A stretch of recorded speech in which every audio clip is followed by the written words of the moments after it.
registered for today, whether they've attended or not. Becky, I'll also ask if you wouldn't mind please admitting people as they're coming into the waiting room, since I can't do that when I'm screen sharing. Thank you so much, Becky. So Caring for the Caregiver is a program of the School of Nursing at UT Health San Antonio. We started in 2017, and we've been providing support to families impacted by dementia and other caregivers in other caregiving circumstances, such as cancer or stroke support since then. We provide education, engagement, and other supportive services in addition to a robust research program. All of our services are offered at no cost to families.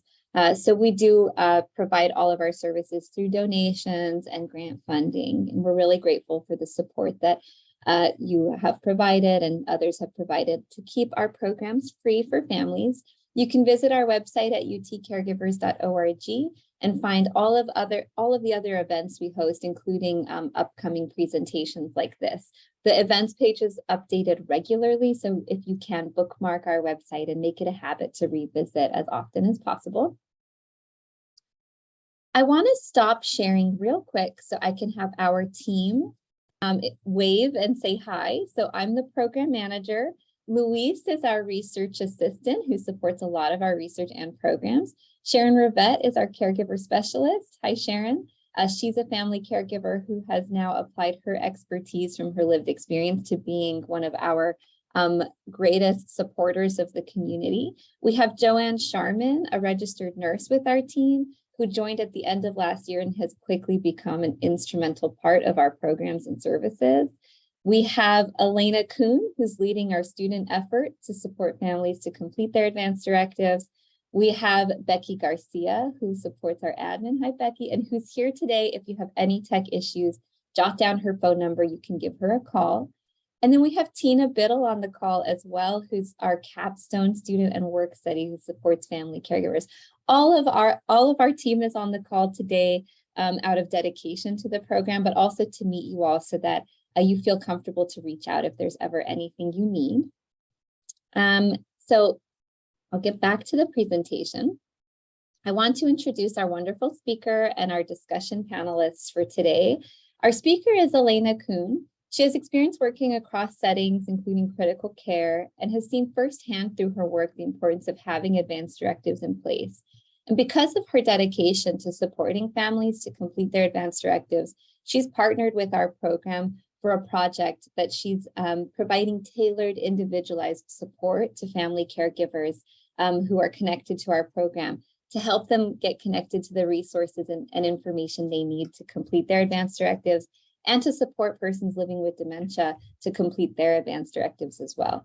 So she's going to provide a broad overview of what advanced directives are, how they're completed, and what are some important considerations to take into consideration when making your personal decisions.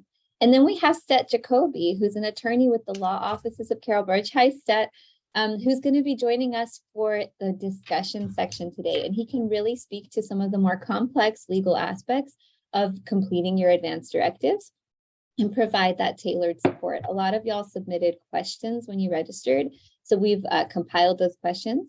But for everyone else who didn't submit questions, please don't be shy to enter those in the chat or to hold on to them until the discussion portion. So at this point, I am going to stop sharing and I will invite Elena, if you don't mind sharing your screen, please.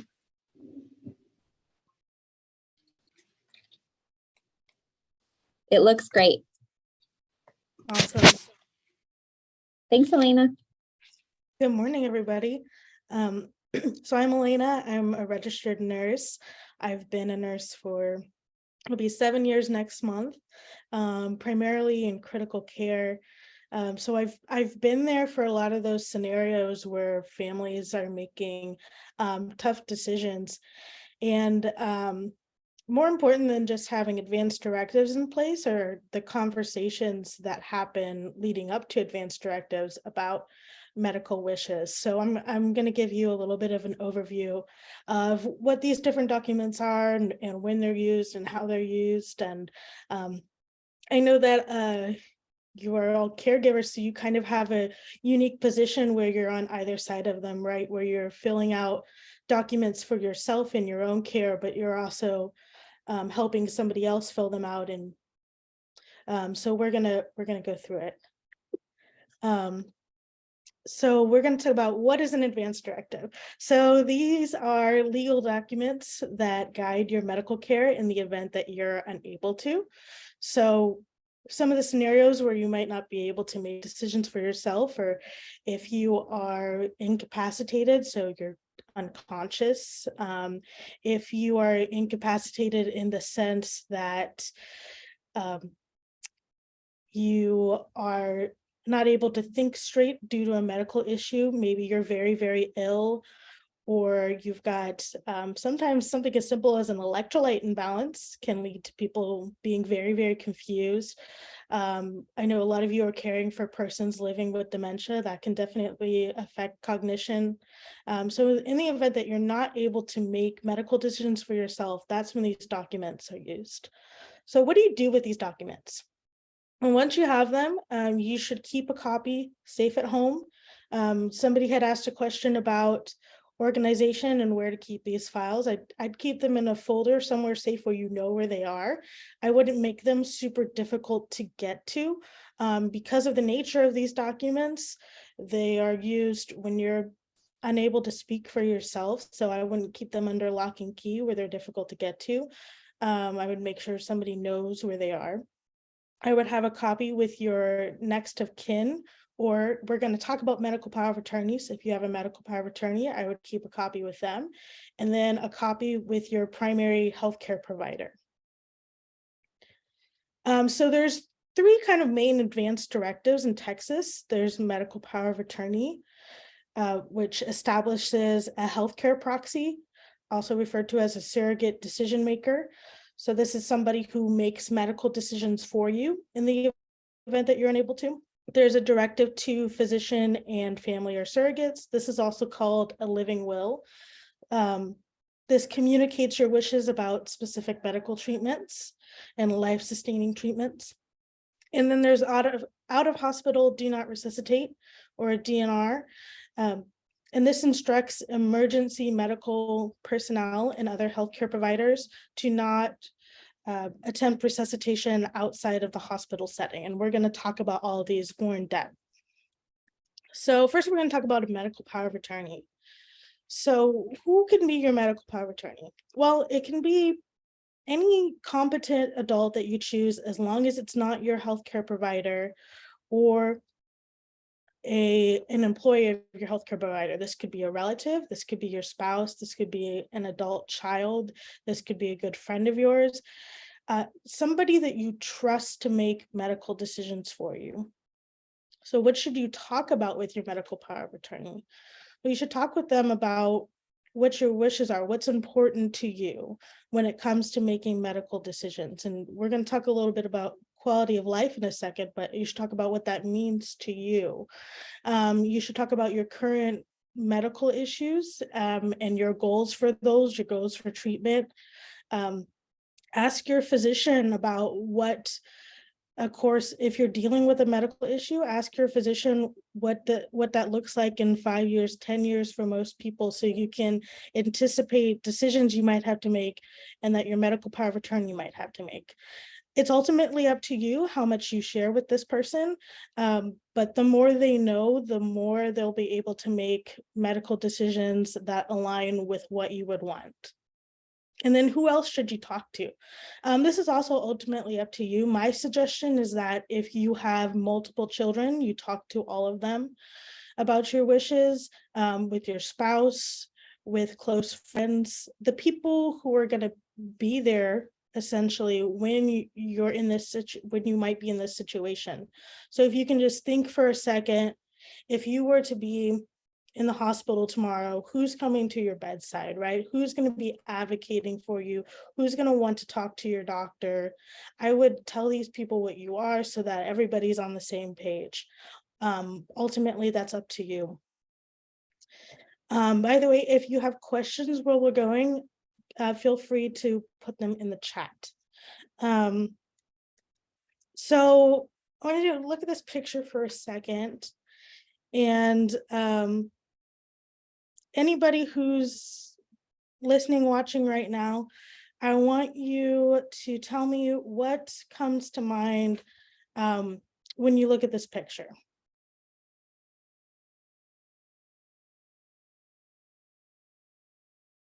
And you can speak up.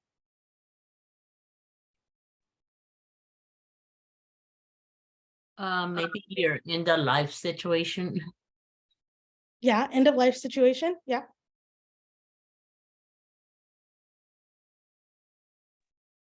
Different settings. Yep.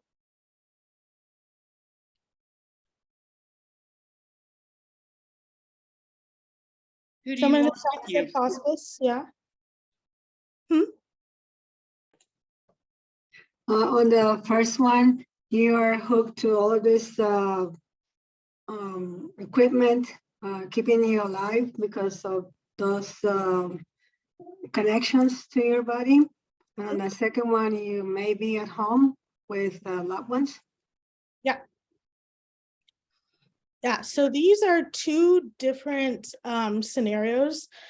I think there's sometimes a temptation to think that one is good and one is bad. I don't see it that way. I think it's just different preference and a difference of everybody has a different definition of what quality life means to them. And this is something very important to discuss with your medical power of attorney that you choose, or if somebody has chosen you to be their medical power of attorney, because it looks different for everybody. These are two very different sides of the spectrum. So some people, for them, quality of life is quantity of life, right? Is staying alive as long as possible, even if it means machines, even if it means giving up some comfort. I know somebody with their registration mentioned their family member wanting everything and worried that they would suffer. And that's a good question. Sometimes our definition of quality of life is different from the person that we're making decisions for. Ultimately, I think it's as long as that person is understanding the choice that they're making, I think it's up to them. There's the other spectrum. The other side of that is our bottom picture, right? No machines, nothing life sustaining, focused fully on comfort. And that's good too. It's really about supporting that person's definition, or making sure your medical power of attorney is supporting your definition of what does quality of life look like for you. What do you want in that moment, even though they're very different. And a lot of people lie somewhere in between. And we're going to talk a little bit more about some of the more specific things about life-sustaining treatment in just a little bit. So next, we're going to talk about directive to physician and family or surrogate. This is also referred to as a living will. So this is communicates about medical treatment in the event that you are either terminal, meaning you are expected to die within 6 months, even with treatment, or you are suffering with an irreversible condition where you will not be able to care for yourself or make decisions for yourself. And then in those two scenarios, you choose either to forego all treatment except comfort care, and this is where you would initial or check it off on the form, or you can choose life-sustaining treatment. So we're going to talk a little bit more about life-sustaining treatment. So let's talk about ventilators. Who has ever seen somebody on a ventilator? And you can give me an example.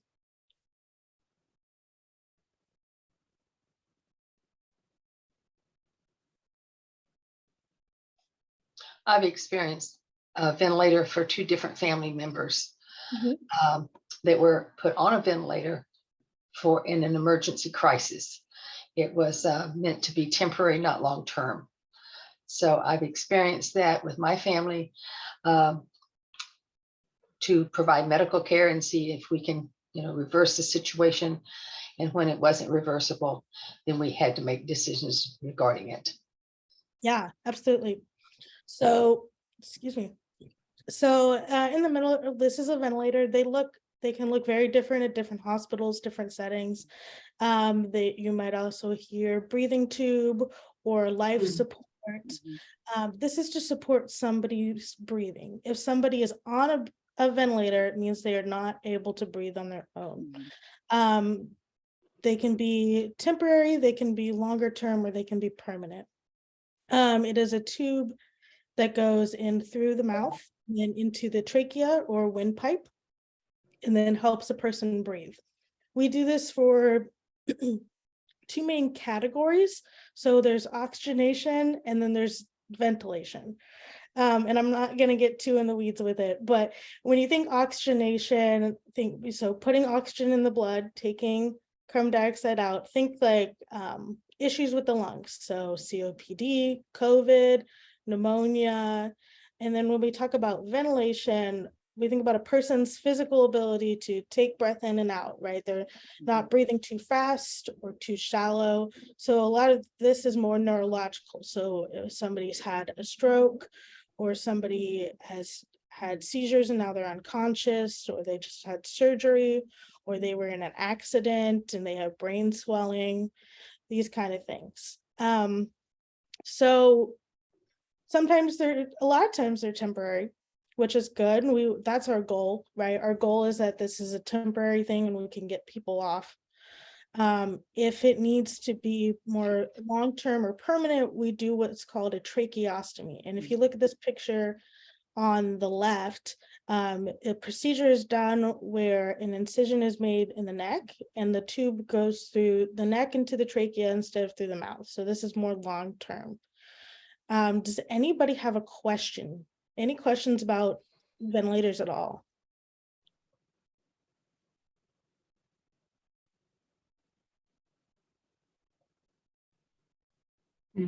One question, so like what is the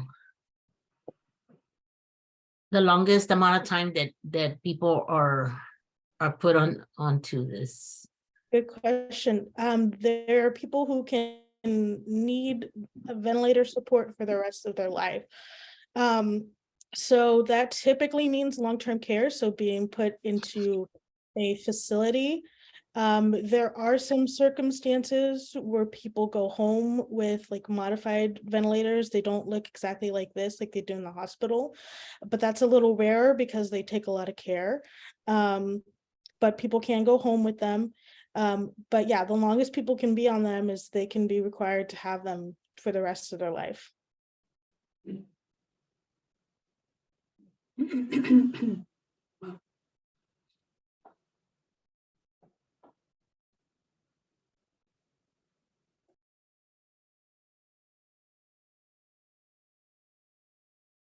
Any other questions? And you can put them in the chat too, if that's more comfortable.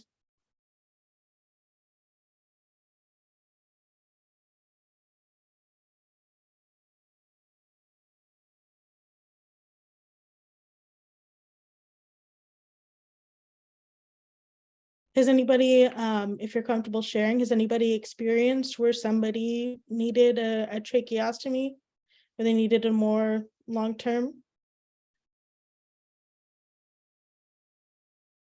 My dad needed one, but it was in hospital, and you're right, it's a lot trickier. Yeah. If you don't mind me asking, was he able to have that reversed or what did that look like? No, it was end of life care at that point.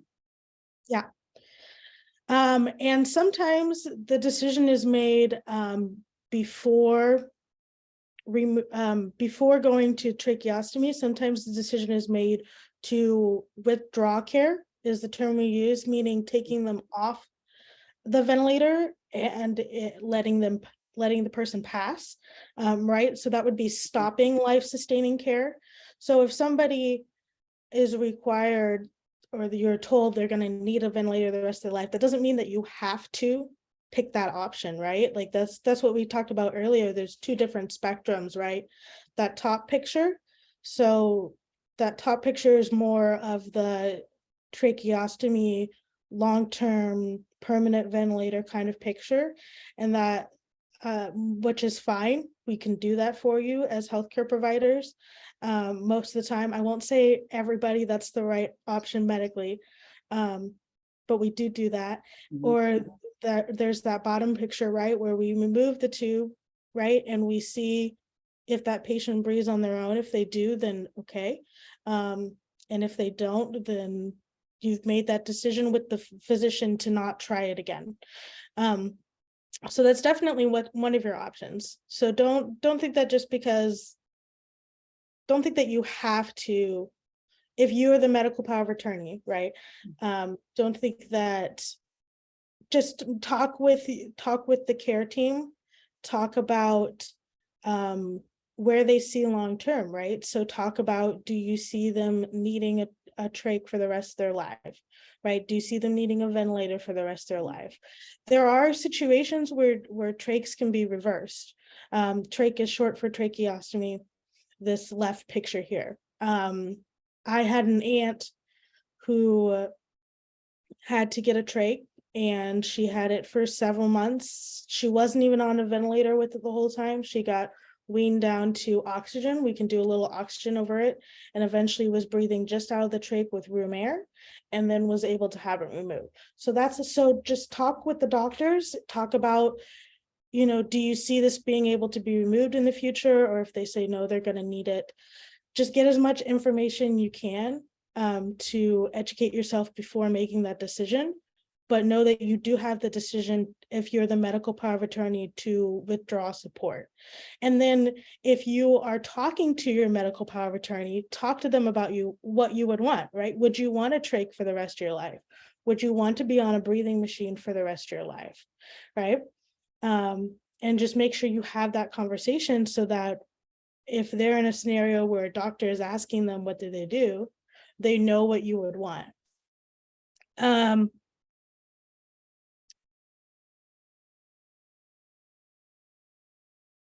Okay, I see a question in the chat. We'll get to that in a minute. Because we're going to talk about resuscitation. Does anybody have any questions about ventilators? I just had a comment real quick, Elena. You were talking about how a medical power of attorney has the ability to make that decision under some circumstances, but we were also talking about directives to physicians. Yes. And if there is a directive to physician that someone has filled out, that takes precedence over what the medical power of attorney would have to say. Yes, So thank you. if you Yes. have your directive to physician and you've already put in there the kind of treatment that you do or do not want, that will be what the physicians follow. Yes, thank you very much for bringing that up. Yes, so in the directive to physician, it asks you, in the event that I am terminally ill, will die within 6 months, even with life-sustaining treatment, or in the event that I have an irreversible condition, where I cannot make decisions for myself or care for myself. And then your two options are, I want life-sustaining treatment, or I want comfort care. So if you choose life-sustaining treatment, then this is one of those life-sustaining treatments, ventilator. If you choose comfort care, then that would be when the withdrawal of care coming off the ventilator. So yes, thank you, Stat. So so when you are filling out your own directive to physician, this is just some information for you to know that when we talk about in that directive to physician, we talk about life-sustaining treatment. This is what we're talking about. One of the things we're talking about. So yes, thank you, Stat. Any other questions before we move on?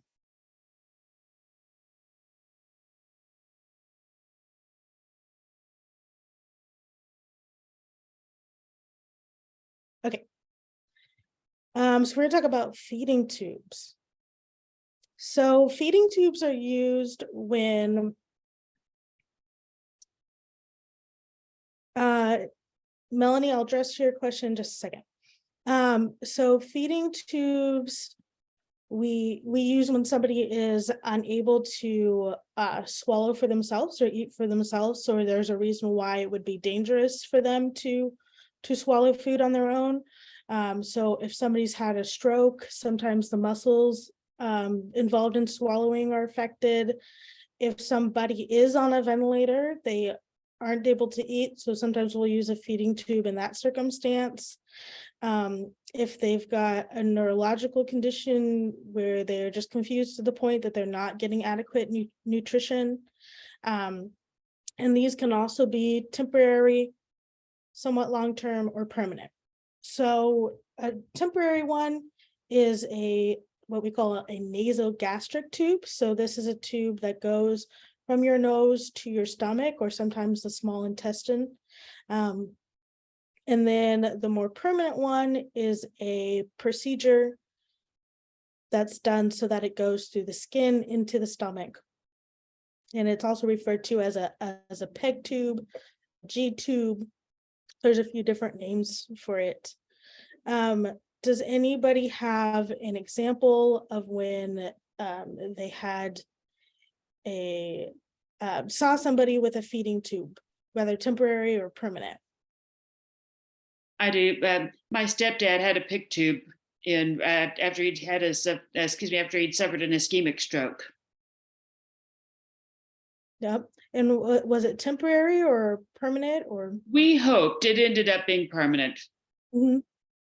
Yeah, and that's where it can be difficult when it comes to making decisions about feeding tubes, because a lot of times when we as healthcare providers are making that decision, we don't know at the time if it's going to be temporary or need to be permanent, because we can't, right? We're not future tellers, especially if it's somebody that's had a stroke. Our hope is that the function of those muscles with time and sometimes speech therapy come back.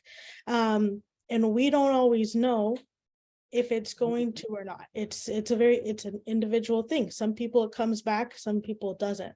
So yeah, these tubes can also be used to give medication and hydration as well. Yeah. What happened in his case was he had an ischemic stroke and was sent to rehab and was doing very well. But while he was in rehab and I was out of town, he was readmitted to a hospital for pneumonia. Mm-hmm. And the people at rehab really think he probably had another stroke at the same time, but the hospital didn't assess for it. They didn't realize that they should probably have reassessed. And so when he came back to rehab the second time, he really he was at the point where he was done. Gotcha. Yeah. And that's unfortunate. And yeah, I'm sorry about that. Does anybody have any questions about feeding tubes? I don't have a question, but in my experience, I have seen it in the acute setting, and we are consistently evaluating the patient to remove it.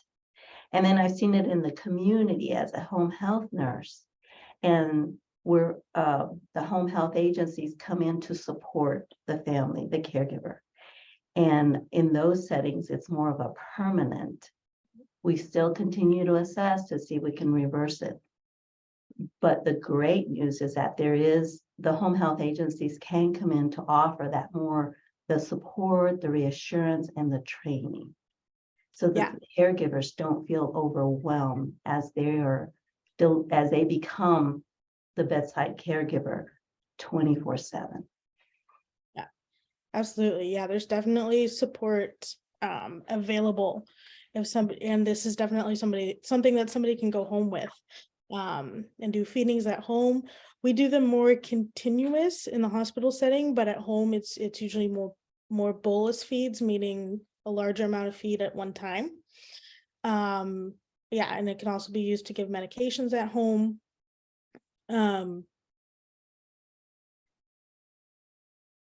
Yeah. Let's see. So also, okay, so we're talking about directives to physician and family and surrogates. There is a section to write comments, right? So when we think about the wording of life-sustaining treatment, right, that kind of sounds a little vague, but there's a section where you can write in comments, right? So and Stet, please correct me if I'm wrong, but so you could write in, maybe you would want a ventilator but not want a feeding tube, or maybe you would want a feeding tube but you wouldn't want to be permanently be on a ventilator. So you can make those decisions to kind of be a little more specific when it comes to guiding those medical decisions that are being made when you can't speak for yourself. I think that's the greatest thing about what you're showing us, Elena, is that I have never seen before the specifics of what these kinds of treatments are. And when you're making your directed to physician, that really can influence, okay, maybe I would like to have this treatment, but not that treatment. So I think it's really helpful. I just wanted to say that I've never seen these kinds of slides before. So it's really helpful for my own personal understanding of what these treatments are. Yeah, I think, and I don't want to get on my personal soapbox, but I think that this is something that kind of, and why I kind of took on this initiative as my project, something that we're missing in the healthcare community is just really taking that time to reach out like this and discuss things. I will say that a lot of physicians now will be willing to make specific appointments just to talk about advanced care planning. And advanced care planning is kind of the umbrella term we talk about when we talk about all of this. When we talk about advanced directives, when we talk about future medical care, end of life care, advanced care planning. So if you have more questions specific to your medical conditions or the medical conditions of somebody that you're taking care of, you can ask your doctor's office, like, hey, can we have an appointment just to talk about advanced care planning? But yeah, feeding tubes is definitely something to consider when you're filling out that document. Yeah, and then if you are a medical power of attorney for somebody who doesn't have a directed to physician, these are some decisions you might be asked to make a choice on. Any questions about directive to physician in general, or either of these life-sustaining treatments we talked about?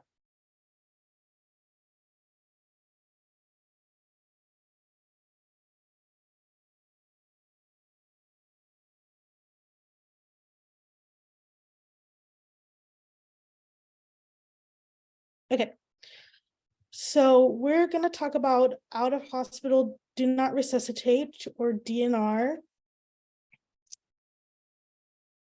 So an out of hospital do not resuscitate instructs emergency personnel and other health providers to not attempt resuscitation outside the hospital setting. So what does that mean, right? So where is this? What is it? When does it happen? So out of hospital. So this means this could be at home. Yes, sorry, Melanie, let me address your question real quick before we move on. Yes, hydration via IV fluid is considered a life-sustaining treatment. So that would be hydration through an intravenous catheter, meaning if you've ever seen an IV, sometimes, I mean, I'm sure everyone's probably seen one on TV. It's usually in the arm. So we do, yes, so that is considered a life-sustaining treatment. You can also specify whether or not you would want that. Melanie, and you can either put this in the chat or speak up. Do you have a specific question about IV fluids in general, or when they're used, or why they're used, or why you would or wouldn't want them?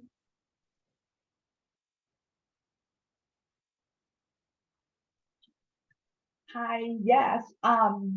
So I'm caring for my mother who's in middle stage of dementia, and she's still eating and drinking, independently with lots of prompting.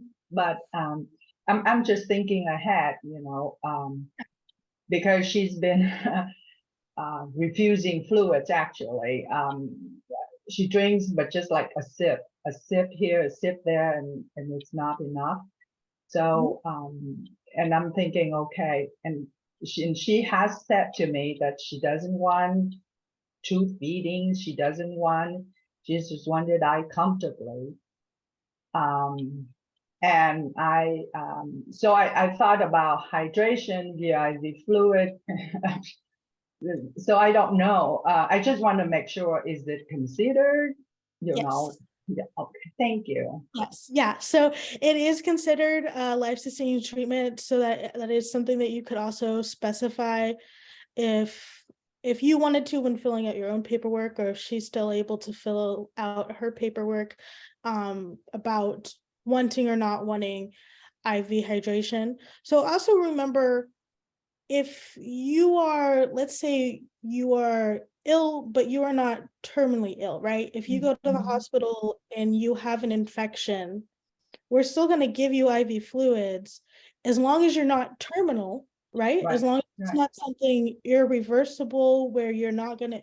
So the directive doesn't apply if you have something that is not terminal and is not irreversible. So if you go to the hospital with an infection, even if you've chosen, I don't want life-sustaining treatment, as long as you're not at the point where you're terminal, we're still going to give you IV fluid. Right. So, but yes, the short answer is yes, it is considered life-sustaining treatment. Thank you. You're welcome. So out of hospital, do not resuscitate. So this can be, let's say you're at home and EMS shows up. Sometimes people will have a little bracelet that indicates they have a DNR. I would suggest also, if it's something you're very concerned about emergency personnel seeing, just having it somewhere visible in the home. So this could be, let's say you're a dialysis patient and you're at dialysis. That would be out of hospital DNR. If you're at a doctor's office, if you're, on the street and EMS is responding, even the emergency department. It ends if you are admitted to the hospital. So effective in the emergency department, not in the hospital room once you're admitted. Now, that's not to say you or the person you're caring for can't be DNR in the hospital. They certainly can. It just has to be a separate order put in by the admitting physician. So that's a conversation you have to have when that person is being admitted. Hey, this person has an out of hospital DNR. They want a DNR in the hospital as well, or if you're making that decision for yourself, talk with your physician. We refer to that as code status. So talk to your physician about code status. If it's in the hospital, out of the hospital, that's when you would use this do not resuscitate. So when does this happen though, right? When do we resuscitate? What is resuscitation? And somebody had asked a question on their registration about somebody told me people are resuscitated when they die. Yes, that's the short answer. So when somebody's heart stops beating or they stop breathing on their own, that is when we initiate resuscitative efforts. That's when we do resuscitation. So what does that include? So when it comes to a do not resuscitate order, that includes CPR, which we're going to talk a little bit more about in a second. It includes transcutaneous cardiac pacing, which essentially means delivering a shock via pads, but instead of just one big shock, which is defibrillation, it's consistent pacing to consistently pace the heart to keep beating. Advanced airway management, so that means intubation, what we talked about, right? Being put on that breathing machine, having a breathing tube. I think somebody also mentioned in their question and registration, somebody they were caring for was okay with being intubated, but not being on a ventilator. If you are intubated, meaning you have that breathing tube put in, you will be put on a ventilator because that's what keeps you breathing. The breathing tube itself just gives us access with the ventilator to your lungs. The bridge to that is what we call an ambu bag. You might have seen them on TV when people are doing CPR in a movie. Sometimes they have a little squeezy bag. We use that as well, but that's only a bridge to being on a ventilator. Then So advanced airway management and artificial ventilation. Those are covered in resuscitation. So CPR, pacing, defibrillation, advanced airway management, and artificial ventilation. So what questions, or let's talk about CPR real quick, and then we'll do questions. So CPR stands for cardiopulmonary resuscitation. So like I said, this happens when somebody has stopped breathing completely, or more often than that, when their heart stops. So we're gonna watch this little animation real quick. So CPR is essentially manually pumping the heart through the chest. So we compress the chest so that it compresses the heart to squeeze blood, and then we release to let it fill up with blood again. So it's manually pumping the heart.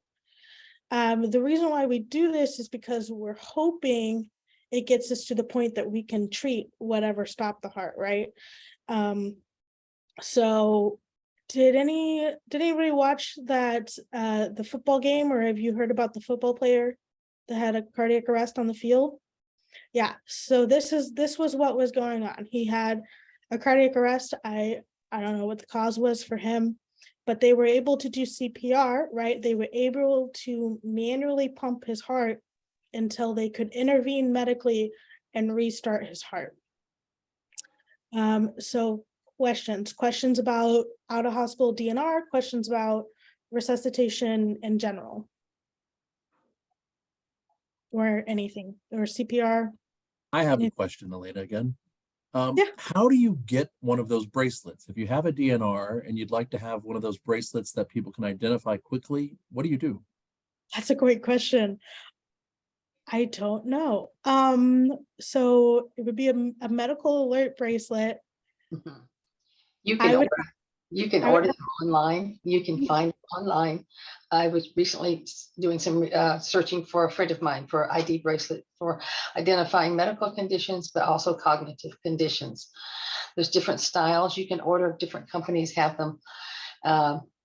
So they're not very expensive, and they're very, very helpful to medical personnel.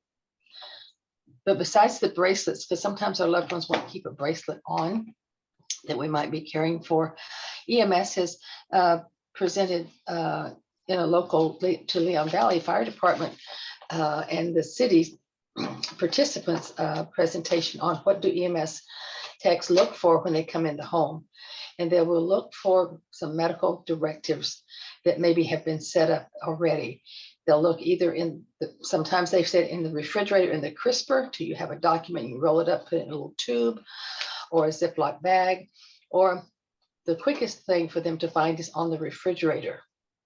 So I'm a big advocate for having your medical information easily accessible to family, friends who might be with you in case of a crisis, but especially EMS.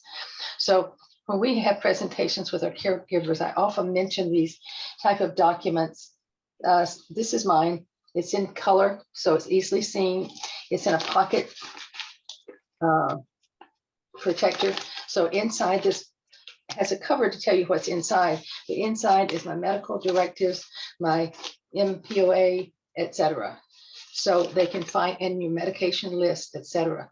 EMS will tell you they look to the refrigerator to see if there's anything posted, so they know what medicines you're on, so they can safely administer meds.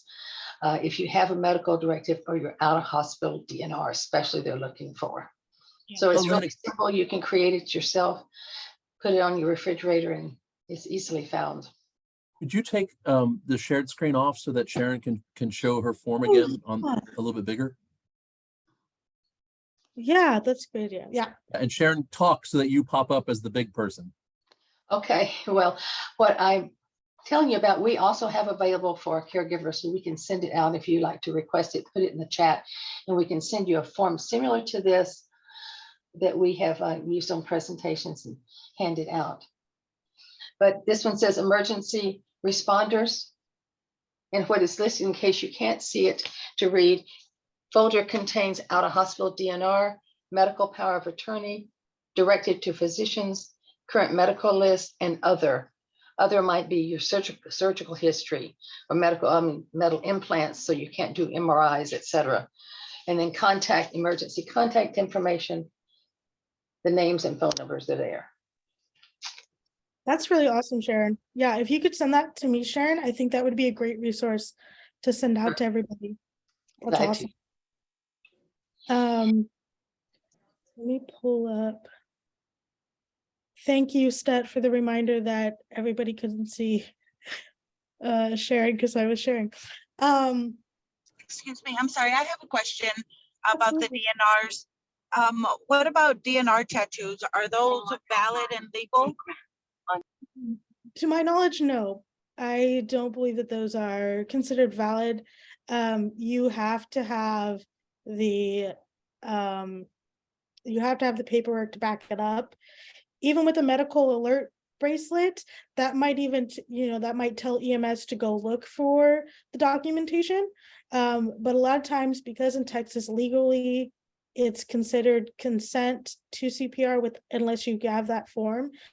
Even with the medical alert bracelet, they might go look for that form first before they stop rendering care. So it's not a legally binding thing to have the tattoo, but it might also give them the clue to go look for an out-of-hospital DNR. But you just do still have to have the form in order for it to be legal for the EMS to not render care. We got a question in the chat. Oh, okay. And then I will, I'll send out that little form that Sharon showed to everybody as part of what we're sending out today, because it looks like a lot of people want it. So before we get to discussion, let me answer one of Melanie's questions real quick. You do not have to have all of these documents. You can have just one or the other, or two of them, or all three. So that's a good question. Any other questions before we move on, about DNRs or resuscitation in general? I have a question, probably. This is for Stat. I have the medical power of attorney for my mom. That was done in California, and we moved here. So do I need to have that form updated to Texas? Yes. Okay. You should get it updated to Texas. A medical provider here may still honor it, but there's no guarantee that they will. Every state has their own forms. The general Texas stance on out-of-state forms is that if it would be valid and legal in the state where it was executed, it can be used in Texas. But how is anyone going to know whether or not the form you bring from another state would be valid and legal in that state? So the safest, best thing to do is to get a new medical power of attorney done on the Texas form. Okay, because I gave that documents to her primary care at ET, and they put it in her file. They loaded up and she didn't say anything, and then I'm like, so this is my good opportunity for me to clarify. The practical answer is, Melanie, if someone accepts it, then they accept it, and that's great, but you might consider getting another done. Does your mother still have capacity to sign a new medical power of attorney? Yes, she can sign. Yeah, she's confused, but if you ask her to sign, then she can sign. Okay, well, there may be some capacity issues there. It depends, if you can do these forms on your own, or you can use an attorney. I'm a lawyer, so I think it's good to use an attorney, especially where there are some capacity questions, as in the case of your mom. Yeah. But if she's able to, and she doesn't have to have 100% capacity all the time, you just kind of have to find a good time when she's feeling good and understands what she's doing. But she may be able to sign a new Texas power of attorney, and that would just protect you going forward. If she can't, since you already have the out-of-state power of attorney, Yeah. keep using it. Keep using it as long as everyone accepts it. Okay. Thank you. Yes. Kat. Stat, you brought up a very good point there, and I think this is probably because we're about to move on to discussion anyway. But I think this is probably a very good thing to talk about since many of these caregivers are caring for persons living with dementia. Can you speak a little more to capacity and how that's determined and what it looks like signing documents with somebody that might not have 100% capacity all the time? Sure. So capacity is, it's kind of it's not always cut and dried. It's not always, oh, this person is fantastic all the time, or this person just isn't able to understand what he or she is doing all the time. For legal purposes, the person that is doing whatever it is, whether they're signing a contract or a will, a power of attorney, medical power of attorney, any of the documents we've talked about today, there are slightly different standards, but really it boils down to, does the person understand what she's doing? Does she understand what the form is that she's signing? Does she understand what the effect of signing the form will be? So when you go into an attorney's office, if capacity is potentially an issue, if somebody has dementia, if somebody has another either physical or mental ailment, we usually just talk with them alone. They have to be alone so that nobody else is influencing them. We talk to them, we ask them questions, and we try to figure out whether or not they understand things well enough to sign.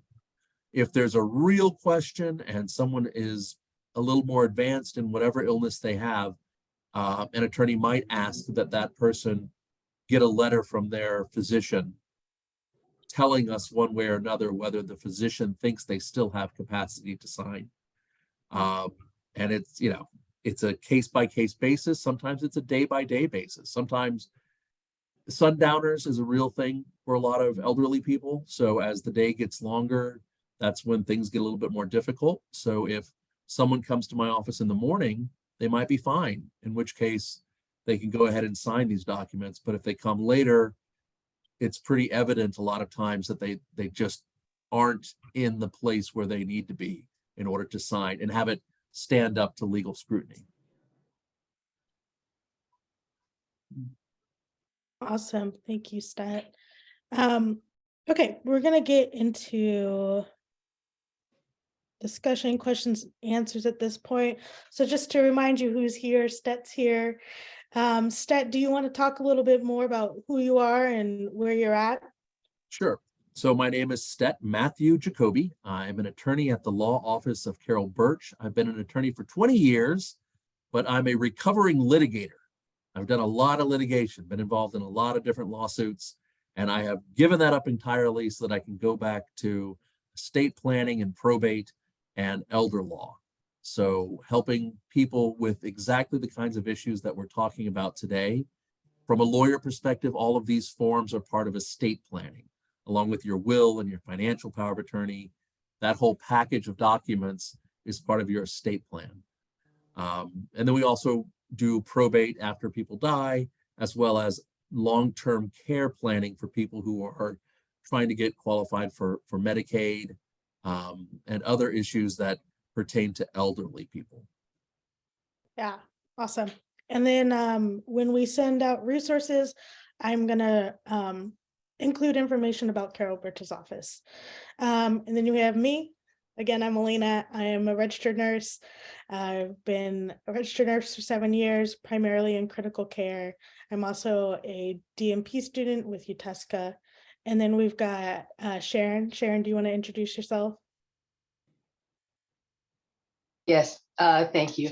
I have had the privilege of being the family caregiver specialist with the Caring for the Caregiver program since the inception of it.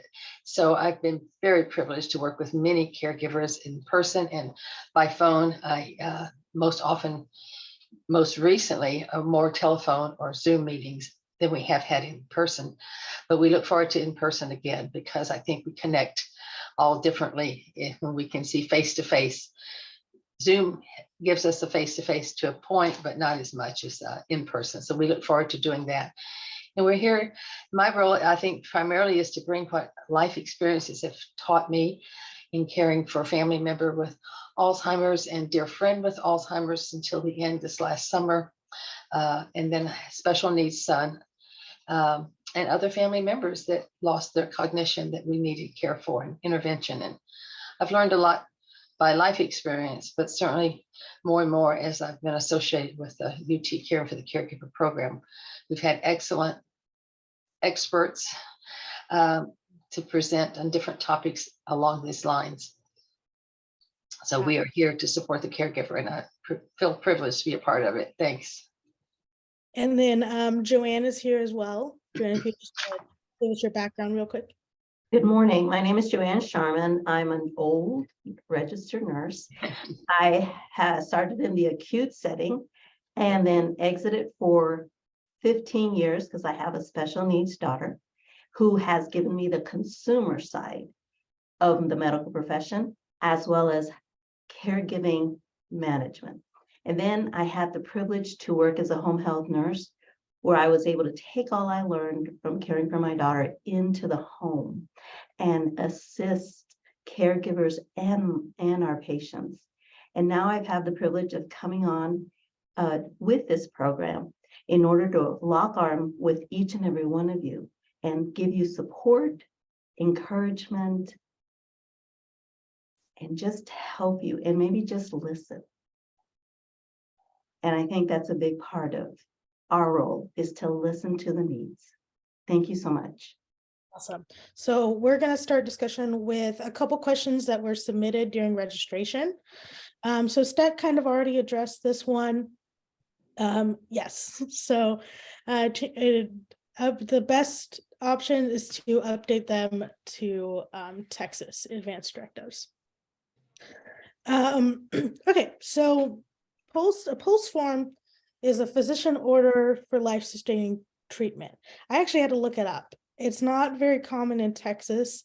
My understanding is it originated in Oregon and is used a lot on the West Coast.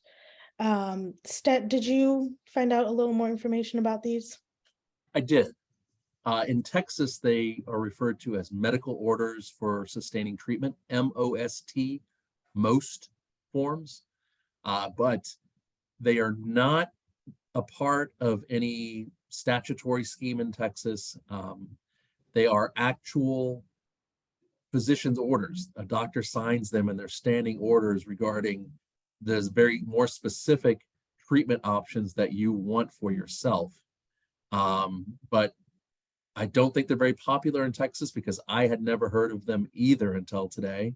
That doesn't mean that, you know, they're not an option, but I know that there has been discussion amongst the Texas Medical Association as to what position to take on them. And I don't know the current status as of right now for physicians in Texas with respect to these kinds of forms. If you have one or if you want one, they fit in sort of between the directed to physician that we talked about earlier and a medical power of attorney, because they just give a little more clarity about very specifically the kinds of treatments you do or do not want as you're at home and maybe you want to stay at home and you don't want to go to the hospital and things of that nature. But again, I do not have a ton of experience with these forms, and no one in my office does. I asked around, and they're a bit of a mystery to us, honestly. Yeah, they're not very common. Now, Stet, in that directive to physician, in that little section where you can be a little more specific, it's like 3 lines long. Can somebody add like a piece of paper to the back, like an asterisk, like here's. Yeah, you could. You would want to make sure that you indicate that you're adding it so that everyone knows that it's a part of your directive to physician. And in that space, you can inform the physicians about which treatments you want or don't want. Yes, you can, on the form itself, if you've never seen one, there are actually spaces for you to initial whether you want life-sustaining treatment or you do not want life-sustaining treatment under the different parameters of the form.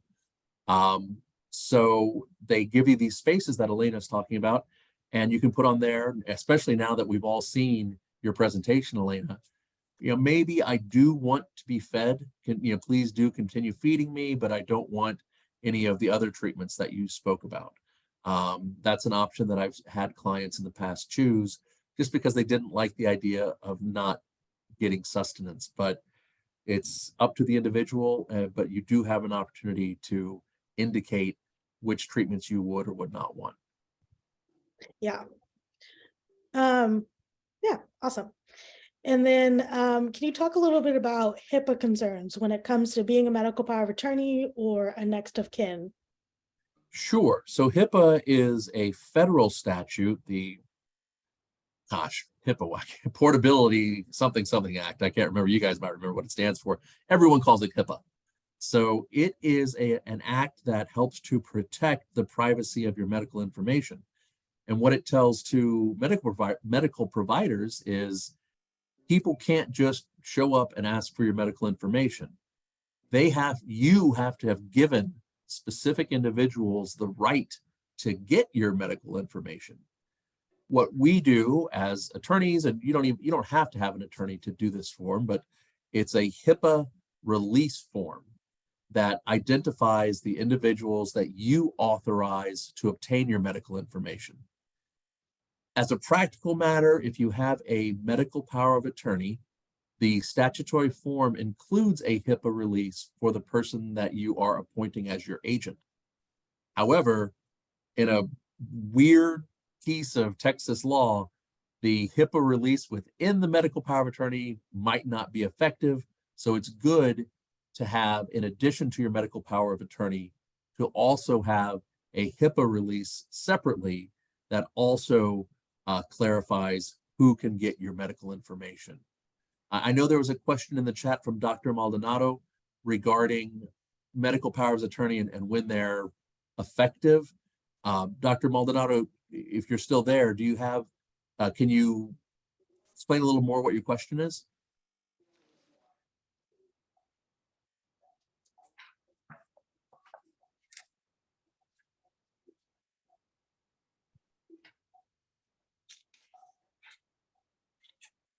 Okay, well, I know you had.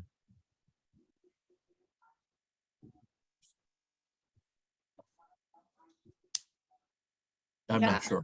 Yeah. He asked, you speak about medical power of attorney and timeline, when it is implemented and what can and what cannot be done at different points in the timeline.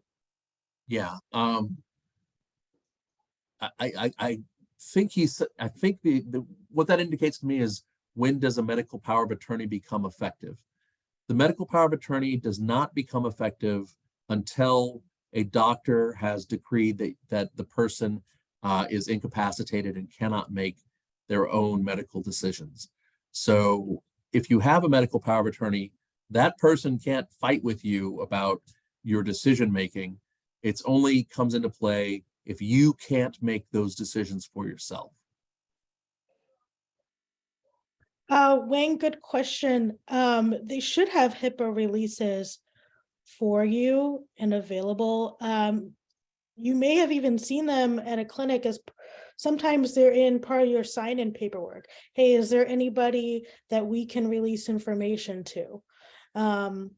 In the hospital, it might be a little more tricky to find. I can tell you from my experience as a nurse, we typically honor legal next of kin and medical power of attorney as, especially if somebody is incapacitated, as being people who can receive information. Now, if you are fully conscious and capable, that list goes down to zero. Nobody gets your information. I ask you directly. As a nurse, so-and-so calls up, even if it's a spouse, adult child, somebody calls me and says, hey, how's so-and-so doing? I say, hang on just a minute. I knock in your room. I say, hey, are you cool with me talking to so-and-so? They're on the phone, right? So as long as you're conscious and with it, I can ask you to give me permission to share your personal information on a practical note. Elena, can you hear me? Yeah. This is Dr. Maldonado. Oh, hello. Sorry for the interruption. Thank you for addressing the question, and I'm part of University Health System, and we have a program that does similar things that you do. And one of the major questions that comes up all the time, the reason why I ask that is the misconception of when it becomes active. There's a lot of misconceptions among medical personnel and also patients that the medical power of attorney becomes effective immediately, and whoever has been assigned can take over at that point. Of course, now addressing the HIPAA issues. And if we just simply read the first paragraph, it delineates really when it becomes effective. And I just wanted to throw that out there because of the misconception, not only internally, but externally. That's an excellent point, Dr. Maldonado. And I think it's very important for everyone to understand because, for instance, there's a financial power of attorney that can become immediately effective. And that's what we recommend that our clients do, is make that immediately effective, which is completely different than this medical power of attorney, which is not immediately effective. And then you've got your directive to physician, which, as Elena explained earlier, that only comes into play under certain very specific medical circumstances. It's not, as you said before, Elena, you don't walk in with a fever and someone's like, well, we're withholding medical treatment. That's not how that works. And it's important for anyone who's filling out these forms, who's getting these forms done, to know how those forms work. And Elena, your practical advice there a minute or two ago when you said, hey, also, by the way, if you're there standing there, we're going to clear it with you. And that's just it's excellent to know that you've got your patients back. Yeah. There was sorry, go ahead. I've got one more question here that was submitted beforehand before we address, I think there were a couple more questions in the chat. So can these be taken care of for a homebound person who's cognitively intact but homebound? Yes, absolutely. You can print these forms online. I'm going to provide those links for you. You can fill them out at home. You can either have a mobile notary, so a notary that will come to your house, or you can do 2 witnesses that are not related and not the person's medical provider. So yes, you can take care of these things at home. You don't have to go anywhere to get these filled out. And just piggybacking on that, Elena, there was also a question in the chat about whether or not you could do the HIPAA forms yourself. You can do all of these forms yourselves, the ones that we're talking about today, except for the do not resuscitate. That has to be signed by a physician. As an attorney, again, we charge money, that's true. But if you can afford it, it can be helpful to have an attorney give you additional advice along the way, but you don't have to. You can do most of these things on your own. Yeah. There's a question about the chat about a DNR form, if you can add at the bottom to not withhold food and water. So if, I want to make this clear while still being delicate. If somebody has an out of hospital DNR and you are not resuscitating, that means that in the event this person's heart stops, they're not going to be resuscitated, which means that you are allowing natural death. So this is a end of life, very end of life scenario. So this is somebody essentially has died, their heart has stopped, and we're not going to resuscitate. So what you might be thinking of as a directive to physicians form, that might be somewhere where you might put that. So if somebody is electing to withgo life-sustaining treatment and they want to do more comfort care, then yes, somebody can still eat and drink. The only reason why we don't let somebody eat and drink is if it's dangerous, and if we are instead providing nutrition through a feeding tube. If somebody has chosen comfort care, then there's no reason why they shouldn't be able to eat or drink, even if sometimes does anybody have an experience where maybe they had a family member or a friend on hospice where it was maybe even kind of dangerous for them to eat or drink, but they did anyway because they were pursuing just comfort care? No. Yeah. Yeah, so we wouldn't, if somebody has chosen comfort care, it's not that if they're still able to drink, there's no reason why we would withhold it for them. Like you can be on hospice if you're not familiar with hospice. Hospice is essentially just comfort care. And it can be in the hospital, it can be in a facility, or it can be at home for somebody who has a life expectancy of 6 months or less. So just because we're withgoing life-sustaining treatment, that doesn't mean that you still can't eat or drink water. So you can be on hospice care, you can be not pursuing life-sustaining treatment, and you can still eat and drink. That being said, if you are in the hospital setting, and it's somebody who's had a stroke and it's very dangerous, they will probably tell you not to eat or drink because they don't want the risk of somebody aspirating. But typically it's a little looser once you get to a hospice comfort care scenario. So yeah, I hope that answered your question. Gabriella, yeah, so when is a good time to do these arrangements for yourself? Anytime is a good time. Even if you are my age, I'm 29. I don't have an official advance directive. I do have, oh, and this is a good time to mention this. You can look up something called 5 wishes. If you are not sure what to talk about with your medical power of attorney, what to talk about with somebody else who maybe you're a medical power of attorney for or next of kin for, 5 wishes is 5 questions that you answer about what you would want in an end of life scenario.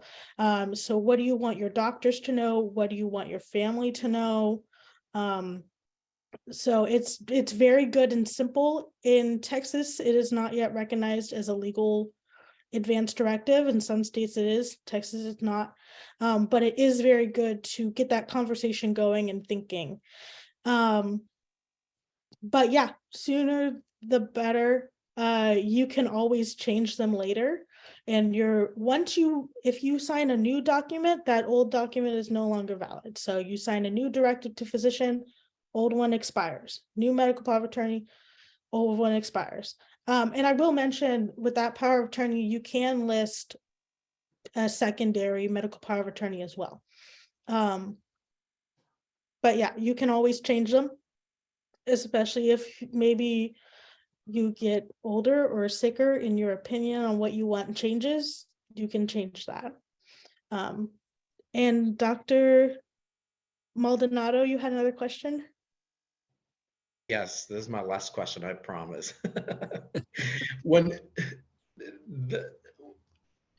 I had a concern or question with a patient, a mom wanting to do medical power of attorney on their child who's still a minor, 15 years old, but solely for the purpose of when the patient becomes an adult, they were assuming that they could have continued with the decision-making process. So I would like to ask the attorney if he can talk a little bit more about medical power attorneys, minors, and when they transition to adults. I mean, I would imagine the guardianship now becomes an issue. So any information on that? Well, first, Elena, you might still take down the sharing the screen again. Yes, sorry. Thank you for the reminder. That's okay. No worries. I've never heard of a situation quite like that, but I would say that there's no way for the minor to effectively sign a medical power of attorney at this point. Does the minor is the minor incapacitated? Is that what's happening here? Had learning disabilities. Learning disabilities.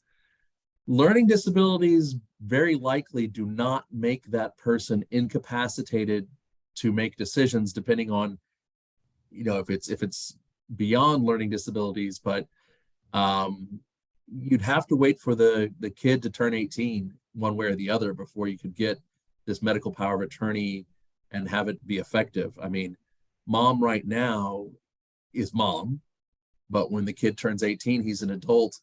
And if he, I mean, you can't, let me take a step back. Again, as you know, medical power of attorney is only effective when you can't make your own medical decisions to begin with. So I don't know if it would have much of an effect here or not. But in addition, if the kid really doesn't have capacity, he can't sign that form. And you're really talking about a situation where it might be necessary to obtain a guardianship. Guardianship is the next level when it comes to authority over someone. If you become the guardian of the person, then you're the person who's dedicated, who's authorized to make those kinds of decisions. Guardianships can be very expensive, they can be time consuming, and in general, we try to avoid them, but there are situations where there is no other good choice. Would you? And I I'm guess, sorry, go ahead. I guess the mom's argument on this was, I'm the mom and I can do a power attorney on my child if I want to. That's not legally how that works. So right now, when the child is a minor, they don't have what we would refer to as autonomy. I'm sure you're familiar, Dr. Maldonado. They don't have autonomy, meaning they don't get to say yes or no to the doctor. They can't legally give consent. The parents do that. Once that child is 18, it is up to them. Even if they, as an 18-year-old, were to sign a medical power of attorney, mom still doesn't have more say than the kid does over their own autonomy, unless it is the scenario where they're incapacitated and the medical power of attorney goes into effect. So I would make sure mom knows that even if she gets a medical power of attorney, it still doesn't give her power over his own say once he's 18. Yeah. And I understand her confusion. I mean, I can see how she would see things that way. But even if she signed a medical power of attorney on her own, I mean, she signed for the kid, giving herself the powers. I think when the kid turns 18, even if it had any validity, it would be invalidated by the fact that he then has capacity. When Elena says autonomy, in the legal world, we call that capacity. And, you know, when he hits 18, whatever was done before becomes undone. Anyway, he's in charge of himself unless there is a guardianship in place. And we had David, you did a little hand raise here in Zoom. Did you have a question? Yeah, my mom, me and my mom take care of my grandmother. Well, she used to be in our house, but now she's in a memory care home. I don't think my mom's legally signed anything for power of attorney, but can you just assume it by next of kin? Because technically it would be my uncle, because my grandmother had 3 children, my 2 uncles and my mom. But my uncle's not, of the 3, my mom's the only one like in the same city as my grandmother to take care of her. So like we put her on hospice recently. I think my mom signed papers without, I mean, we haven't gone through attorneys. I think the whole time we've been taking care of her, but you know, my mom, I don't know how she got control over my grandmother's bank accounts and all that, but yeah, we haven't gone through any lawyers. Is that legal? Yeah, you can fill out these forms without going through lawyers. They could certainly be helpful. Do you want to talk about legal next of kin? And if you can't, I can't. You raise a bunch of different issues there, David, and obviously without knowing all the particular aspects of your case, I got to cover my own ass here. Without knowing all the details, you know, I'm going to give you a kind of a partial answer. On one level, again, the practical matters in these cases, I mean, sometimes just as a practical matter, if you can get things done, you can get them done.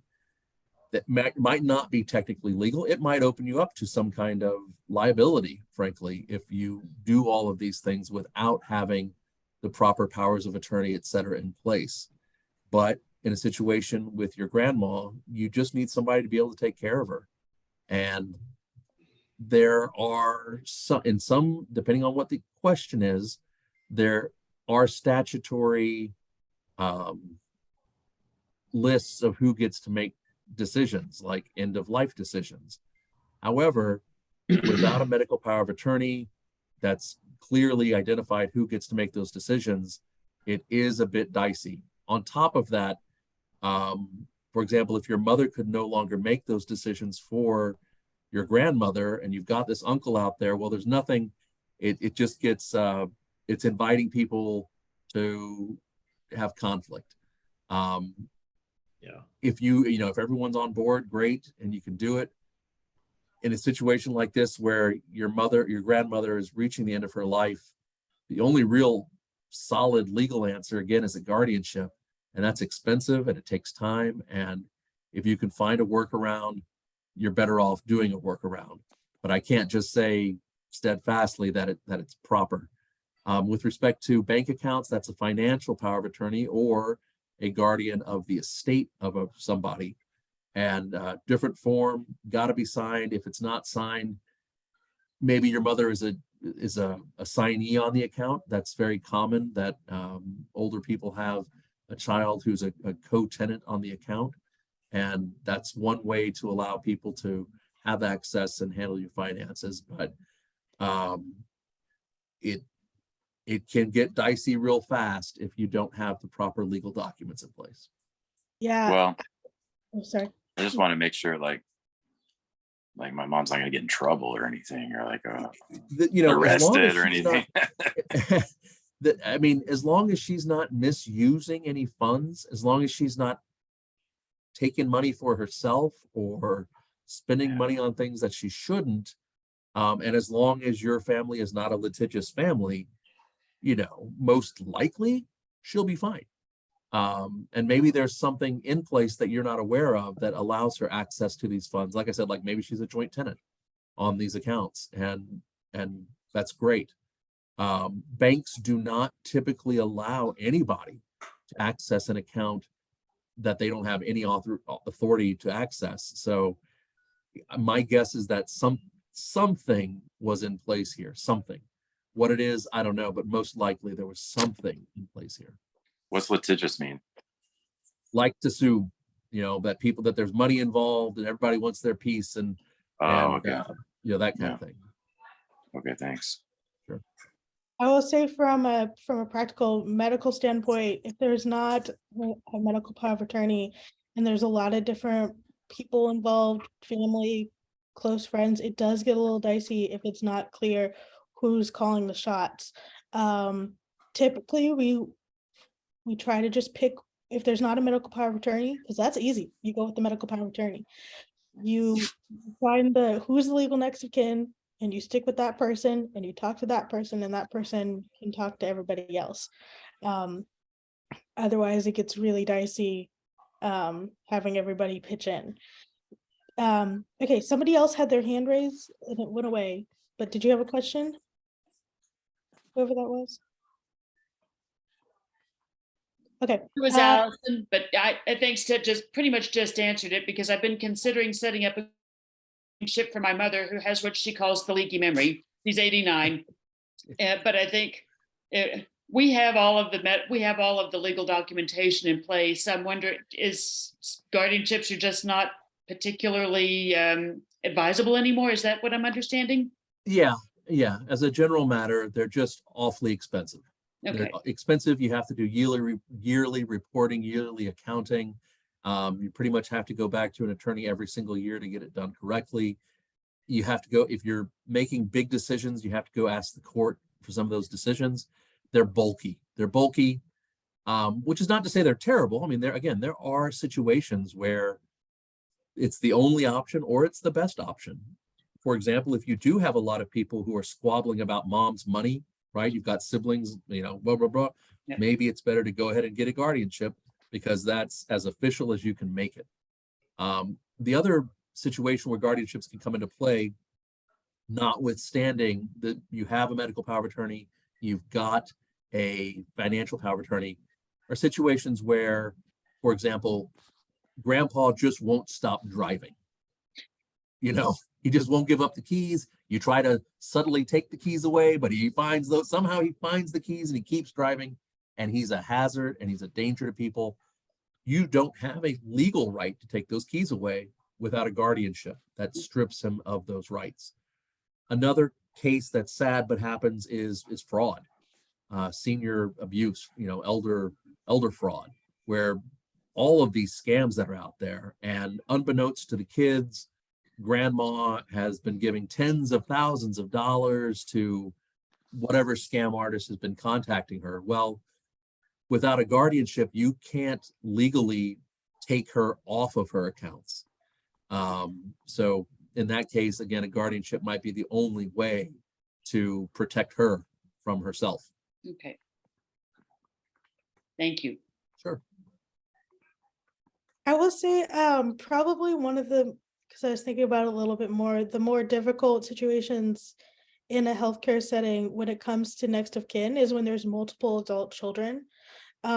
So when you're picking an MPOA, if you want to pick an adult child, it might, you might step on some toes with your kiddos picking one, but I would say it will make it a lot easier when it comes to the hospital setting, having one specified, because it does get really dicey when the legal next of kin is adult child and there's multiple adult children. So I would suggest picking one and putting them as your medical power of attorney if that's your legal next of kin. Okay, so let me share screen again. So it is noon. I'm willing to stay on for a little bit, but I do want to give Joanne a chance to close us out. And Stet, I appreciate your time. And if you have to go, I'm going to let you go. But let Joanne close out real quick, and then I'll stay on the call for a little bit if there's. Let me give just two pieces of advice real quick before I go, Elena, if that's okay. The first is, and Elena touched on this, but all of these documents, you're better served to have conversations with your family, with your agents, with your doctors. The more that you go out of your way to have they're sensitive conversations that can be very difficult. You're talking about end of life matters. You're talking about medical treatment. But you need to have those conversations in order to make sure that your agents, the people that your family is watching your back and they know what you want. So I really highly recommend that everybody does that. Second, and again, this is something you touched on, Elena, but I'm just going to reemphasize. These are not documents to hide. These are documents to make known. Give copies to your doctors. Make sure that they're out there. Make sure that your agent, your medical power of attorney, the person who's going to act for you, knows where the original is. They don't necessarily have to have the original, but make sure they understand these documents are all in this place, wherever it is, that's easily accessible. Do not put these documents in a safety deposit box. That's not where these documents go. A will, sure, but not these documents. These documents get used too often. So they're just, it's just, you got to keep them available. Third, actually, now that I thought of it, with respect to your medical power of attorney, like Elena said earlier, it's got to be someone you trust, but think about it this way. You need to be able to trust that person with your life. That's literally trusting them with your life. So make sure it's somebody that you know for doggone sure that they are going to follow what you want. Even if they have a different opinion, if you explain to them, this is how I want to be treated, that they're going to set aside their own feelings and they're going to follow your wishes as much as they possibly can.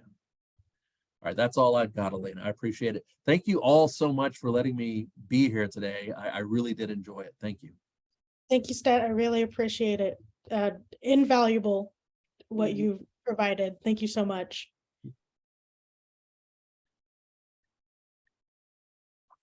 Joanne, do you want to close us out real quick? Sure. Thank you so much, everybody, for attending this virtual presentation. You will be receiving a follow-up email with the resources, the video recording, and a list of key resources that that would be of help and will reinforce all the information that we provided here too. And for any updates on events and resources and research to donate to our program, you can visit our website, www.utcaregivers.org. We really want to lock arms with our community, our caregivers, and our clients who have had a diagnosis that is progressive and could possibly cognitively limiting. So think of us, and we are here to serve and provide any kind of help that we can. Thank you so much again for taking the time and visiting with us and participating in this program. Thank you so much, Joanne. Yeah, so in those resources, I'll provide where you can get these forms, some different conversation guides. So if you're not sure how to approach this conversation, I've got a couple different ones. One, if you're trying to approach the conversation for somebody to be your medical power of attorney, and then one specifically that addresses advanced care planning with persons living with dementia conversation guides. A great website called prepareforyourcare.org that talks about advanced care planning discussions. The information for Carol Birch's office, elder law office.